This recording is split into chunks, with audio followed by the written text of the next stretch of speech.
Genesis chapter 50. When Jacob died, Joseph was heartbroken. He threw himself on his father, wept, and kissed him. Then Joseph ordered that Jacob's body be embalmed, just as was done in Egypt. The process took 40 days, and the Egyptians mourned for Jacob for 70 days. After the mourning, Joseph asked Pharaoh's permission to carry Jacob's body back to Canaan, as Jacob had made him swear. Pharaoh agreed, and a great procession took place. Egyptian officials, elders, chariots, and horsemen all traveled with Joseph and his brothers. It was like a royal funeral. When they reached Canaan, they buried Jacob in the cave of Machpelah, where Abraham and Isaac were also buried. Afterward, everyone returned to Egypt. But then Joseph's brothers became afraid. They thought, now that our father is gone, Joseph might take revenge on us for selling him into slavery long ago.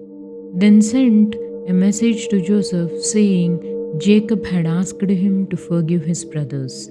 They even came before Joseph, bowing and said, "We are your servants." Joseph's heart was moved and he wept. He told them, "Don't be afraid. Am I in God's place?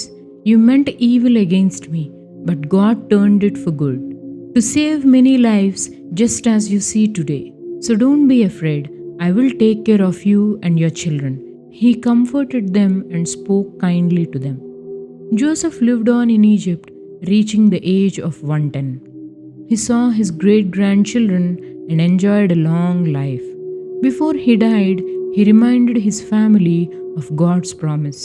One day, God will bring you back to the land he promised to Abraham, Isaac, and Jacob. When that time comes, carry my bones up from here. When Joseph died, his body was embalmed and placed in a coffin in Egypt, waiting for the day when Israel would finally return home.